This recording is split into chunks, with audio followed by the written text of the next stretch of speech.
ঈশান দরজার দিকে তাকিয়ে দেখলো রিজিতা কফির মগ নিয়ে দাঁড়িয়ে আছে।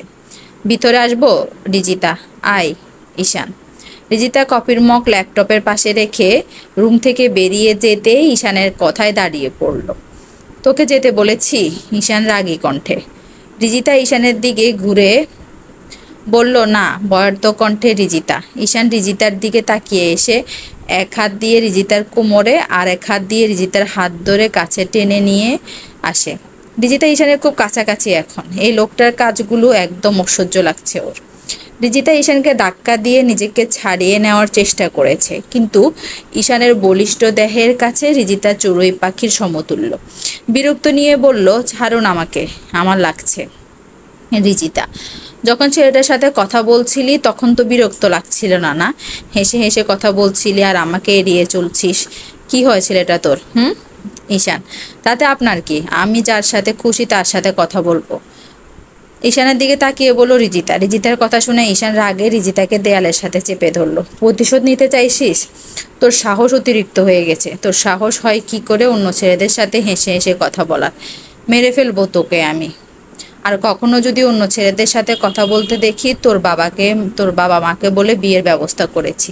পড়াশোনা করার ইচ্ছা নেই বুঝি? ঈশান রাগান্বিত হয়ে ঈশান রিজিতাকে ছেড়ে দেয়। আমার থেকে বেরিয়ে যা। রিজিতাকে চুপচাপ দাঁড়িয়ে থেকে ঈশান আবার বলে ওঠে, কি হলো আমার? কথা কানে যাচ্ছে না? বেরিয়ে যা। ঈশানকে রাগান্বিত দেখে বয়ে রিজিতা রুম থেকে বেরিয়ে যায়। রিজিতা ঈশিতার রুমে যায়। রিজিতাকে দেখে, কই ছিলি তুমি? ঈশিতা, কফি বানিয়ে ঈশান ভাইয়াকে দিয়ে আসলাম। ও আচ্ছা, একটা কথা বলো তো, ঈশানকে তোমার কেমন লাগে? একদমই বাজে, সব সময় রাগ দেখাই। তুমি দেখলে না রেস্টুরেন্টে আমার সাথে কেমন আচরণ করলো? রিজিতা, তুমি না বলে রেস্টুরেন্ট থেকে বাইরে এসেছিলে বলেই তো রাগ দেখিয়েছে। তুমি তো ছোট থেকে চেনো ঈশানের অনেক রাগ। দুজনে বসে গল্প গুজব করে ঈশিতা শুয়ে পড়লো। তার অনেক ঘুম পেয়েছে। রিজিতার ঘুম পায়নি। সে ব্যালকনিতে গ্রিলের সাথে দাঁড়িয়ে ভাবতেছিল ঈশানকে রাগিয়ে দেওয়া ঠিক হয়নি তার। অযথাই কষ্ট দিয়ে এখন নিজেই কষ্ট পাচ্ছে সে। চোখের পানি গাল বেয়ে পড়েছে তার। কিছুক্ষণ পর রিজিতা চোখের পানি মুছে একা একাই বিড়বিড় করে বলতে লাগলো, কষ্ট পেলে পাক, আমার কি তাতে? আমি তো তার জন্য 5টা বছর কষ্ট পেয়েছি। সে কখনোই 5 বছরে একটিবার আমার খোঁজ নিয়েছে? নেয়নি তো। রিজিতার পাশে ঈশানের রুমের ব্যালকনির দিকে তাকিয়ে দেখলো রুমের লাইট এখনো জ্বলছে। তার মানে হনুমানটা এখনো জেগে আছে। এই বলে রিজিতা রুমে গিয়ে ঈশিতার পাশে শুয়ে পড়ল। কিছুক্ষণ পর মধ্যেই ঘুমিয়েও পড়ল। এদিকে রিজিতার কথাগুলো শুনে ঈশানের যেমন রাগ হচ্ছিল তেমন কষ্টও পাচ্ছিল। ঈশান রুম থেকে ব্যালকনিতে গিয়ে দোলনায় বসে সামনের দিকে এক দৃষ্টিতে তাকিয়ে রাতের আকাশে দেখছে। ঈশান দোলনার সাথে হেলান দিয়ে চোখ বন্ধ করতেই তার সেই দিনের কথা মনে পড়ছিল, যখন অতীত নীল শাড়ি নীল চুড়ি পরা রমণী যখন ঈশানের কাছে এসে বলেছিল, আমায় বিয়ে করবে ঈশান ভাইয়া? বয়স কত তোর? ঈশানের করা এমন প্রশ্নে মায়াবী রিজিতার সহজ সরল উত্তর, 13 বছর হতে বাকি, 6 মাস বাকি। চলো না, আমায় বিয়ে করে ফেলি আমরা। তুমি তো কাল পড়াশোনার জন্য লন্ডন চলেই যাবে। কিসে পড়িস তুই? কি যোগ্যতা আছে তোর আমার বউ হওয়ার? ঈশানের এমন কথায় কিশোরী রিজিতার বিস্ময় নিয়ে প্রশ্ন, তুমি এসব কেন বলছো? তুমিও তো আমাকে ভালোবাসো। কে বলেছে আমি তোকে ভালোবাসি? বাহ, আমি কখনো তোমাকে নিজ থেকে বলেছি যে আমি তোকে ভালোবাসি? সেদিন আমার যোগ্য হতে পারবি, সেদিন আমার বউ হওয়ার স্বপ্ন দেখিস। সেদিন রিজিতা দৌড়ে গিয়ে রুমে দরজা লাগিয়ে অনেক কেঁদেছিল। তার ভেতরটা দুমড়ে মুচড়ে গিয়েছিল। সেটা ঈশান সেদিন দেখেও দেখতে চায়নি। রিজিতাকে একা ফেলে লন্ডন চলে গিয়েছিল ঈশান। রিজিতা ছোট থেকে ঈশানকে ভালোবাসতো। ঈশানকে রিজিতা তার ভালোবাসার কথা জানায় যখন রিজিতা 8ম শ্রেণীতে পড়ে এবং ঈশান মেডিকেলে পড়ার জন্য লন্ডন স্কলারশিপ নেয়। বর্তমানে কথাগুলো ভাবতে পারতে ঈশানের চোখের পানি গাল বেয়ে টফ টফ করে পড়ছে। আমি তখন তোর ভালোবাসা বুঝতে পারি, কিন্তু লন্ডন চলে যাওয়ার পর বুঝতে পেরেছি তোকে ছাড়া আমার শূন্য শূন্য লাগতো। আমি তো তোর সাথে যোগাযোগ করার চেষ্টা করেছি, কিন্তু তুই অভিমান করে আমার সাথে কখনো কথা বলিসনি। সেই সময় যদি তোকে অ্যাকসেপ্ট করতাম, আমাদের দুজনেরই ভবিষ্যৎ খারাপ হতো। তখন তোর বাবা কখনোই আমাকে মেনে নিত না। ঈশান একা একা কথাগুলো বলল, যা রিজিতার কর্ণ গোচর হলো না। ঈশান রুমের ভেতরে চলে যায়, ঘড়ির দিকে তাকিয়ে দেখে প্রায় রাত 12টা বাজে। ঈশান বিছানায় গিয়ে শুয়ে পড়তেই ঘুমিয়ে পড়ে। সকাল, ঈশান ঘুম ভেঙে রিজিতাকে ওর মুখের উপর দেখে চমকে ওঠে। রিজিতার মুখে হাসি। ওকে দেখে ঈশান বিছানা ছেড়ে উঠে বসে, সঙ্গে সঙ্গে রিজিতার ওরও হাত পিছনে লুকিয়ে ফেলে, কপাল ভাঁজ করে বিরক্তি নিয়ে বলল, আমার মুখের উপর কি করছিলি তুই, আর তোর হাত পিছনে লুকিয়ে ফেললি কেন? কিছু না, এমনি তোকে দেখছিলাম বলে জোর করে মুখে কিঞ্চিত হাসি দেওয়ার চেষ্টা করেছে, কিন্তু ওর চোখে স্পষ্ট ভয়ের ছাপ। ঈশান বিছানা থেকে উঠে ফ্রেশ হতে যেতে আয়নায় নিজের চেহারাটা দেখে। ঈশানের চোখে মুখে কাজল, লিপস্টিক দেওয়া। রাগী কণ্ঠে পিছনে ফিরে চিৎকার করে ওর নাম নিয়ে দাঁত কটমট করতে থাকে, রিজিতা। ঈশান ততক্ষণে ঈশান দেখে রিজিতা দৌড়ে রুম থেকে পালিয়ে গেছে। ঈশান বিরক্তি নিয়ে ফ্রেশ হতে যায়। শাওয়ার শেষ করে রেডি হয়ে ব্রেকফাস্ট করার জন্য সিঁড়ি বেয়ে নিচে নামতেই দেখে রিজিতার দিকে তাকালো। সবাই ব্রেকফাস্ট করার জন্য টেবিলে বসে আছে। আয় বাবা বস, ঈশানের মা। ঈশান খাবার টেবিলে বসে পড়ল। নাস্তা করার সময় ঈশান রাগী চোখে ঈশানের দিকে তাকাতে রিজিতা চোখে চোখ পড়ল। ঈশানের রাগী চোখে রিজিতা দৃষ্টি নামিয়ে নিল। ব্রেকফাস্ট শেষ করে ঈশানের বাবা অফিস চলে যায়। ঈশান ওর রুমে চলে যাওয়ার সময় বলে গেল, আম্মু একটু পর রিজিতাকে আমার রুমে একটু পাঠিয়ে দিও, ওর সাথে আমার কিছু কথা আছে। কথাটা শুনে রিজিতা চমকে উঠল। তার গলা শুকিয়ে গেছে, রীতিমতো সে গামতে শুরু করেছে। সে বুঝতে পারলো নিজের বিপদ নিজেই টেনে নিয়ে এসেছে। কিছুক্ষণ পর তবুও সে গুটি সুটি পায়ে ঈশানের রুমে গেল। দেখলো ঈশান ল্যাপটপ নিয়ে বসে আছে। রিজিতাকে দরজার সামনে দাঁড়িয়ে দেখেই, আয় এখানে এসে বস ঈশান। রিজিতা গিয়ে ঈশানের থেকে দূরে বসে পড়ল। দূরে বসতে বলেছি তোকে, আমার কাছে এসে বস ঈশান। রিজিতা ভয়ে ভয়ে ঈশানের কাছে গিয়ে বসলো। রিজিতা দেখলো সকালের বিষয় নিয়ে ঈশান তাকে কিচ্ছু বলছে না। আমাকে ডেকেছেন কেন? রিজিতা, তোকে প্রাণ ভরে দেখবো, কাছ থেকে তোকে খুব দেখতে ইচ্ছে করছিল সেজন্য ঈশান। ঈশানের কথাগুলো শুনে রিজিতা ব্রু কুচকে ফেলে। ঈশান ল্যাপটপে কাজ করছে। রিজিতা ওর পাশে বসে ওর দিকে মুগ্ধ দৃষ্টিতে তাকিয়ে আছে আর ভাবছে, একটা ছেলে কিভাবে এতটা সুন্দর হয়, এতটা পারফেক্ট একটা মেয়েও বোধহয় হয় না। কিছুক্ষণ পর ঈশানের চোখে চোখ পড়তেই ঈশান বলে উঠে, দেখা শেষ নাকি আরো কিছুক্ষণ তাকিয়ে থাকবে? রিজিতা লজ্জায় চোখ নামিয়ে নেয়। হঠাৎই ঈশান দুইটা চকলেট রিজিতার হাতে ধরিয়ে দিয়ে বলে, এখন যা, আমার তোকে দেখা শেষ।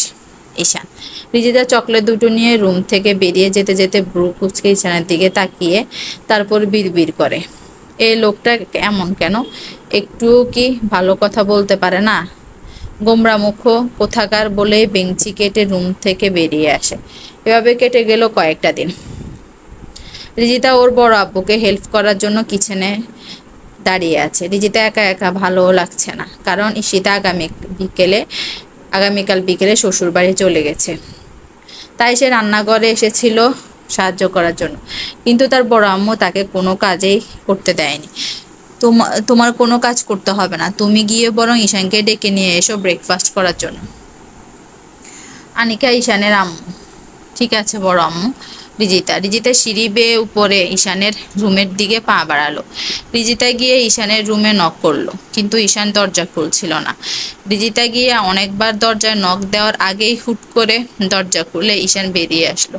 পরনে তার নেভি ব্লু শার্ট আর জিন্স, চোখে কালো প্রেমের চশমা আর হাতে একটা সাদা অ্যাফ্রন। চশমার কারণে চেহারা অন্যরকম সুন্দর লাগছে ঈশানকে। চশমা পরার পর কি সব ছেলেরাই কি এমন সুন্দর হয়ে উঠে? রিজিতা ঈশানের দিকে তাকিয়ে ভাবছে, কি হলো, এভাবে ড্যাব ড্যাব করে তাকিয়ে আসিস কেন? ঈশান, না কিছু না, আপনাকে ব্রেকফাস্ট করার জন্য ডাকতে এসেছিলাম। রিজিতা, চল।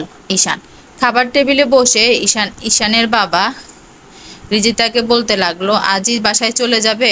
আর কয়েকটা দিন থাকো না বড় আপু, আমি চলে যাব। রিজিতা, ঠিক আছে, ঈশানের সাথে যাও তাহলে। ঈশান, তুমি রিজিতাকে বাসায় নামিয়ে দিয়ে ক্লিনিকে চলে যেও। আরহান চৌধুরী, ঠিক আছে ঈশান। বড় আম্মুর কথা মনে পড়লে আমার আবার আসবে কিন্তু অনিকা চৌধুরী। ঠিক আছে রিজিতা। রিজিতা গিয়ে গাড়ির পিছনের সিটে বসে পড়লো। ড্রাইভিং সিটে ঈশান বসা ছিল। পিছনে গিয়ে বসলি কেন? আমাকে কি তোর ড্রাইভার মনে হয়? ঈশান। রিজিতা গিয়ে ঈশানের পাশের সিটে বসে পড়লো। ঈশান ড্রাইভিং করছে আপন মনে, আর গাড়ির গ্লাসে রিজিতাকে দেখছে। গাড়ি এসে রিজিতাদের বাসার সামনে থামলো। রিজিতা গাড়ি থেকে নেমে যাওয়ার সময় ঈশানকে বলল, বাসার বাইরে ভিতরে আসেন রিজিতা, এখন সময় নেই, ফেরার পথে যাব, তুই ভেতরে যা। ঈশান এই বলে ও ক্লিনিকে চলে গেল। দুপুর গড়িয়ে সন্ধ্যা। রিজিতা ঘুম থেকে উঠে দেখে সন্ধ্যা হয়ে গেছে। বাসার মধ্যে মানুষের কথা কানে আসছে ওর। রিজিতা ফ্রেশ হয়ে নিচে নেমে আসতে দেখলো ঈশান সোফায় বসে কফি খাচ্ছে আর ওর আম্মুর সাথে কথা বলছে। কিছুক্ষণ পর রিজিতার আম্মু টেবিলে খাবার সাজিয়ে রাখছে। ততক্ষণে রিজিতার বাবা এবং ভাইয়া অফিস থেকে ফিরছে। রিজিতা ওর রুমে গিয়ে দেখতে পায় ঈশান ব্যালকনিতে দাঁড়িয়ে আছে। আপনি আমার রুমে কি করছেন? রিজিতা, কেন তোর রুমে আসতে পারি না? ঈশান, আমি সেটা বলিনি, চলেন খাবার খাওয়ার সময় হয়ে গেছে। রিজিতা। দুজনে খাবার টেবিলে চলে আসে। ঈশানকে দেখে, বাবা কখন এসেছো? আদৃত চৌধুরী। একটু আগে এসেছি বাবাই। ঈশান। ওরা কিছুক্ষণ কথা বলো। ঈশান রাতের খাবার খেয়ে চলে গেল। ঈশানকে অবশ্যই থাকার জন্য জোর করেছিল, কিন্তু ঈশান থাকেনি। সকাল 7:45। রিজিতা ঘুম থেকে উঠে ফ্রেশ হয়ে নাস্তা করে কলেজের উদ্দেশ্যে রওনা দেয়। কলেজে গিয়ে দেখতে পায় রিজিতার ফ্রেন্ড ছোঁয়া ওর জন্য অপেক্ষা করছে। দুজনে কথা বলে ক্লাস রুমে যায়। ক্লাস শেষ করে আবার বাসায় ফিরে আসে। এভাবে কাটলো কিছুদিন। রিজিতার কাকা ফুফি সবাই ওদের বাসায় বেড়াতে এসেছে। এর মাঝে অনেক দিন কেটে গেছে। শাওনের বিয়েও ধুমধাম করে হয়ে গেছে। বাসার বড়রা সবাই মিলে রান্না করে ব্যস্ত, আর বাচ্চারা সোফায় বসে আড্ডা দিচ্ছে।